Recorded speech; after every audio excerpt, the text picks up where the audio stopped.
Hello and good evening to all of you. सभी को good evening. और आज का जो सेशन है इसमें हम लोग बिहार जीके के top most important questions discuss करेंगे, जो क्वेश्चन आपके एग्जाम में सबसे ज्यादा आने के चांसेस हैं।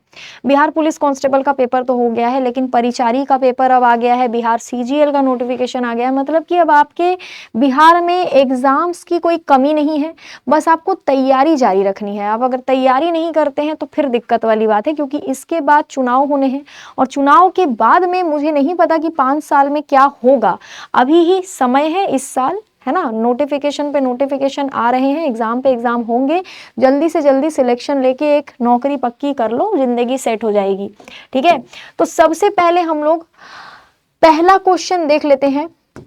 पहला क्वेश्चन ये है कि भाई भारत में जो राष्ट्रपति थे जिनका नाम था अब्दुल कलाम, ठीक है, एपीजे अब्दुल कलाम साहब, उनको मिसाइल मैन के नाम से भी जाना जाता था। किस वर्ष भारत के राष्ट्रपति डॉक्टर एपीजे अब्दुल कलाम बिहार विधानमंडल के संयुक्त सत्र को संबोधित कर रहे थे? यानी कि बिहार विधानमंडल के संयुक्त सत्र को इन्होंने संबोधित किया था, कौन से वर्ष में किया था, ये पूछा जा रहा है। तो इसका आंसर क्या हो जाएगा? इसका आंसर होगा ऑप्शन नंबर सी, 2006। 2006 में इन्होंने संबोधित करा था बिहार में। ध्यान रखना, भारत के राष्ट्रपति के द्वारा अगर संबोधित किया गया है तो ये एग्जाम पॉइंट ऑफ व्यू से आपके ऑटोमेटिकली जरूरी हो जाता है।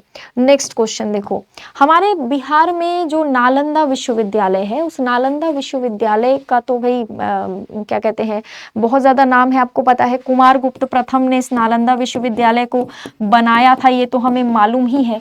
लेकिन पूछा जा रहा है कि नालंदा विश्वविद्यालय के जो प्रथम चांसलर बनाए गए थे, आपको पता है ना नालंदा विश्वविद्यालय को डेवलप किया जा रहा है। तो प्राचीन समय की बात नहीं कर रही हूं मैं, अभी की बात कर रही हूँ, कुछ समय पहले की। तो नालंदा विश्वविद्यालय के जो प्रथम चांसलर बनाए गए थे वो कौन बनाए गए थे? जाने माने इकोनॉमिस्ट अमर्त्य सेन जो थे, अमर्त्य सेन जो है, इनको नालंदा यूनिवर्सिटी का क्या बनाया गया था? चांसलर बनाया गया था। ये मैं प्राचीन इतिहास की बात नहीं कर रही हूँ, ये मैं अभी की बात कर रही हूँ। ऑप्शन नंबर है अमर्त्य सेन, इसका आंसर हो जाएगा। नालंदा यूनिवर्सिटी को तबाह करने वाले का नाम क्या था? तबाह करने वाले का नाम था बख्तियार खिलजी। ठीक है, बख्तियार खिलजी ने नालंदा यूनिवर्सिटी को बर्बाद किया था, यानी तबाह किया था। इसके बाद सवाल है, डॉक्टर राजेंद्र प्रसाद के नाम पर जो कृषि विश्वविद्यालय है बिहार में, agricultural university, doctor Rajendra Prasad आपको पता होगा, भारत के क्या कहते हैं, वो रह चुके हैं, क्या नाम है, भारत के आपके पहले राष्ट्रपति रह चुके हैं डॉक्टर राजेंद्र प्रसाद। इनके, और ये थे बिहार से। कहाँ से थे ये? बिहार से थे। और अगर ये बिहार से थे, केंद्रीय कृषि विद्यालय जो बिहार में स्थित है, इसका जो नाम है ये इनके नाम पर है, तो आपको ये मालूम होना चाहिए। इसका answer option number A, Samastipur, इसका आंसर हो जाएगा। ठीक है, क्या आंसर हो जाएगा इसका? ऑप्शन नंबर ए, समस्तीपुर इसका आंसर होगा। समस्तीपुर में डॉक्टर राजेंद्र प्रसाद के नाम पर आपको एग्रीकल्चरल यूनिवर्सिटी मिल जाएगा। नेक्स्ट है, बिहार में कौन सी क्षेत्रीय भाषा है जिसको संविधान की 8वीं अनुसूची यानी कि 8th शेड्यूल में, यानी कि 8th शेड्यूल में डाला गया था? इसका क्या आंसर होगा? तो आपको पता है कि 8वीं अनुसूची में 4 भाषाएं जो थी वो एक साथ डाली गई थी, बोडो, डोगरी, मैथिली और संथाली भाषा। ये चारों भाषाएं जब एक साथ डाली गई थी, इसमें से जो मैथिली भाषा है वो बिहार के उत्तरी भाग में और नेपाल के भाग में बोला जाता है मैथिली भाषा। ठीक है, तो बिहार के उत्तरी भाग में ये जो मैथिली भाषा बोली जाती है, इस मैथिली भाषा को भारत के संविधान की 8th शेड्यूल यानी कि 8वीं अनुसूची में डाला गया है। ये थोड़ा सा ध्यान रखेंगे। इसके साथ साथ और कौन सी भाषाओं को डाला गया था? बोडो को, डोगरी को और संथाली भाषा को। ठीक है, संथाली लैंग्वेज को, इन तीनों को भी इसके साथ में डाला गया था। नेक्स्ट है, बिहार का प्रमुख जूट उद्योग कौन से क्षेत्र में स्थित है? बिहार में जो प्रमुख जूट उद्योग है, जूट कौन से क्षेत्र में होगा? जहां की मिट्टी जो है ये मिट्टी उपजाऊ होगी। ठीक है, और ये मिट्टी ऐसी मिट्टी होगी जो पानी को अवशोषित करके ज्यादा समय तक रख सके, क्योंकि जूट के प्रोडक्शन में हमको पानी थोड़ा सा अच्छा खासा ही यूज करना पड़ता है मिट्टी में। तो ये आप देखोगे बिहार का, जब आप मैप बनाओगे तो जिस तरफ बिहार में बारिश ज्यादा होती है, भारत में सबसे ज्यादा जूट का प्रोडक्शन वेस्ट बंगाल में होता है, पश्चिम बंगाल में। तो जूट का प्रोडक्शन अगर वेस्ट बंगाल में होता है तो बिहार का पूर्वी जो क्षेत्र है, उत्तर पूर्वी क्षेत्र, इसका बॉर्डर पश्चिम बंगाल से लगता है, जैसे किशनगंज, पूर्णिया, है ना, इन सभी का बॉर्डर लगता है। तो उत्तर पूर्वी क्षेत्र जो वेस्ट बंगाल से लगता है, इसी क्षेत्र में जूट का प्रोडक्शन बिहार में भी बहुत ज्यादा होता है। ध्यान रखना, वेस्ट बंगाल में जूट का प्रोडक्शन सबसे ज्यादा होता है, बिहार के उत्तर पूर्वी क्षेत्र का हिस्सा पश्चिम बंगाल से लगता है, तो यहां पर भी बहुत ज्यादा जूट का प्रोडक्शन आपको देखने को मिल जाएगा। ठीक है, बिहार का कौन सा जिला है जो नेपाल और पश्चिम बंगाल दोनों के साथ में बॉर्डर बनाता है? बिहार का कौन सा ऐसा जिला है जो नेपाल के साथ भी बॉर्डर बनाता है, पश्चिम बंगाल के साथ भी बॉर्डर बनाता है? वो जिला यहीं पर है। ठीक है, किशनगंज की बात हो रही है। किसकी बात हो रही है? किशनगंज की बात हो रही है। यहाँ से वेस्ट बंगाल से बॉर्डर बनाता है, यहाँ से नेपाल से ये बॉर्डर बनाता है। ऑप्शन नंबर 20 का आंसर हो जाएगा। किशनगंज बिहार का सबसे पूर्वी जिला है। ठीक है, सबसे पूर्वी जिला है। दूसरी चीज, किशनगंज में चाय की खेती होती है। किसकी खेती होती है? चाय की खेती होती है। किशनगंज में क्या कहते हैं, महानंदा नदी, महानंदा नदी जो है वो किशनगंज से एंटर करती है। तो ये सारी की सारी चीजें जो है ये आपको मालूम होनी चाहिए, एग्जाम पॉइंट ऑफ व्यू से बहुत ज्यादा जरूरी है। यहाँ पर मिट्टी भी अच्छी खासी उपजाऊ मिट्टी पाई जाती है। ठीक है, बिहार में अगर आपको गर्मी के समय का महीना पूछा जाएगा कि बिहार में ग्रीष्म ऋतु का जो महीना है वो कौन सा महीना है, मतलब कब से कब तक बिहार में हम लोग ग्रीष्म ऋतु को मानते हैं। ये सवाल एक बार मैंने क्लास में पूछा था तो बच्चों ने लगाया था अप्रैल से जुलाई महीना।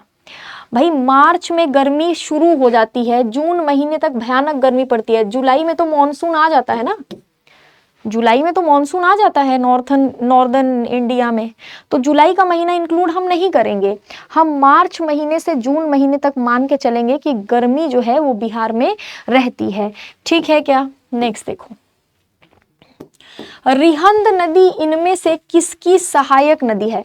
Rihand is the tributary of which river? इसका आंसर जरा आप लोग सोचेंगे, जल्दी जल्दी फटाफट सोचेंगे इसका आंसर, है ना। रिहंद नदी जो है, Rihand is the tributary of which river? अपने दिमाग में सोचो इसका आंसर।